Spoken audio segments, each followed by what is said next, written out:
Peter Hans Kolbenbach. El padre Peter Hans Kolbenbach fue un jesuita de origen holandés, nacido en 1928 y fallecido el 26 de noviembre del 2016 en Beirut, Líbano. Fue el 29º superior general de la Compañía de Jesús desde el año 1983 hasta el 2008.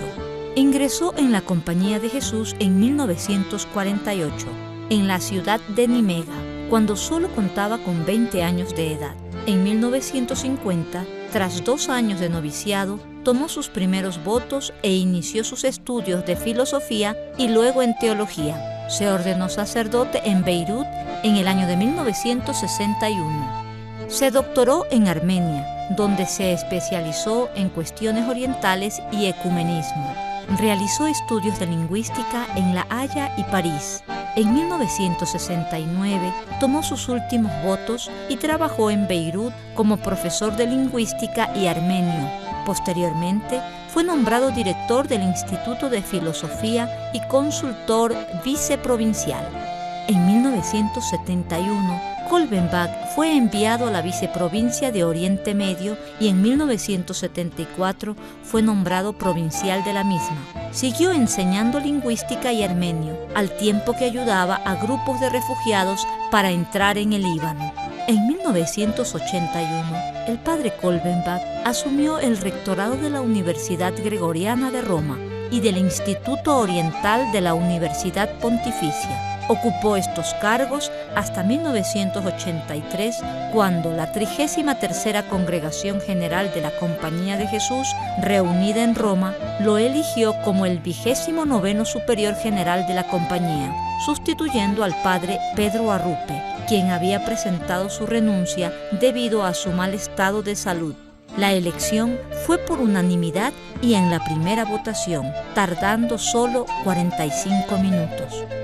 Como superior general, Kolbenbach participó en numerosos sínodos.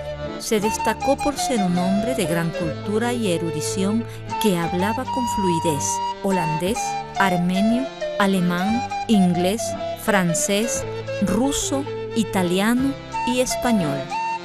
En 2006, el padre Kolbenbach informó a los miembros de la Compañía de Jesús que con el consentimiento del Papa Benedicto XVI dimitiría de su cargo en el 2008, al cumplir los 80 años de edad.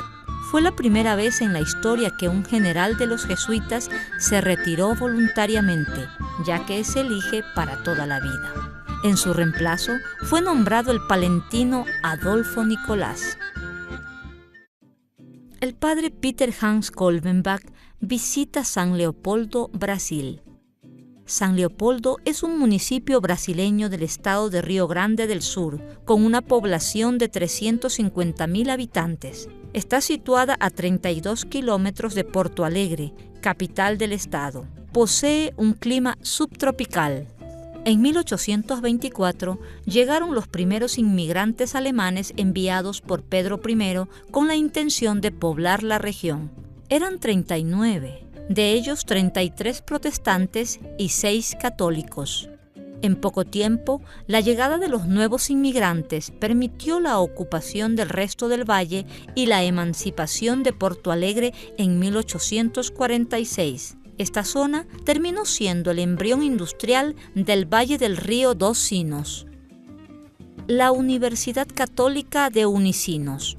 San Leopoldo es la cuna de la Universidad de Vale do Rio dos Sinos, Unicinos, una institución educativa católica privada brasileña fundada en 1969. Se mantiene por la Asociación DOE, vinculado a la Compañía de Jesús, la orden jesuita fundada por San Ignacio de Loyola. Unicinos está entre las 4 mejores universidades privadas de Brasil. En el año 1992, en la presidencia de Brasil, estaba Fernando Collor de Mello, que completaba 3 años consecutivos de estancamiento económico con un PBI en un 1.5% y una inflación anual cercana al 1.200%.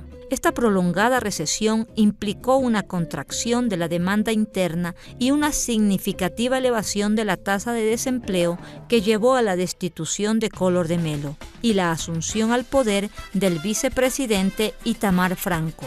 En 1992, Brasil empieza un proceso de recepción de capitales externos que le permitieron recomponer sus niveles de reservas. Un año después, entrará en marcha el Plan Real, que profundizó el proceso de privatizaciones con el fin de equilibrar las cuentas del gobierno y reducir la inflación. También en 1992 inicia formalmente el movimiento secesionista El Sur es mi país, que buscaba mediante la vía democrática y plebiscitaria la separación de la región sur de Brasil con el objetivo de formar un nuevo país, lo cual no prosperó.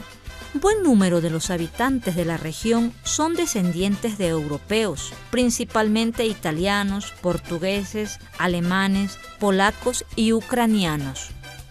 Resumen de la intervención del padre Peter Hans Kolbenbach, superior general de los jesuitas en 1992 en la Universidad Católica Unicinos de San Leopoldo, Brasil. Evangelización de la cultura es la palabra de orden lanzada por Paulo VI y retomada con insistencia por Juan Pablo II. La nueva evangelización inspira una llamada a todas las fuerzas vivas de la Iglesia para asumir su misión de cristianos y comprometerse con el anuncio del Evangelio. La fe en Jesucristo incluye necesariamente la promoción de la justicia y la solidaridad, y por otro lado, no puede dejar de encarnarse en las culturas de los hombres. El cristianismo del cual tenemos experiencia es el resultado de la inserción del espíritu evangélico en el seno de la cultura greco-romana. Las respuestas que la Iglesia ofrece tradicionalmente son basadas en el Evangelio, pero insuficientes hoy porque no corresponden a las situaciones vividas por el hombre contemporáneo en Occidente y en otras áreas culturales. Ahora podremos comprender con más claridad la gravedad del divorcio entre fe y cultura del cual hablaba Paulo VI. En estas condiciones, está predestinada a languidecer, a no ser que se renueve profundamente en el empeño común de encarnar el Evangelio en las diversas culturas contemporáneas. No se trata de imponer al Evangelio los criterios de determinada cultura, sino de confrontarlo con las preguntas y las preocupaciones propias del hombre de hoy y darles respuestas en consonancias con el Espíritu de Jesucristo.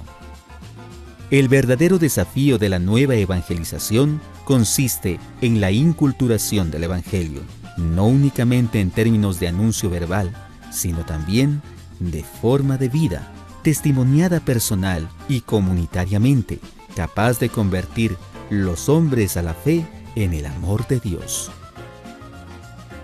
El Evangelio, aunque encarnado en una cultura específica, tiene un contenido y una vigencia transcultural, en cuanto expresa el sentido pleno de toda existencia humana en el misterio de Jesucristo, el Hijo de Dios.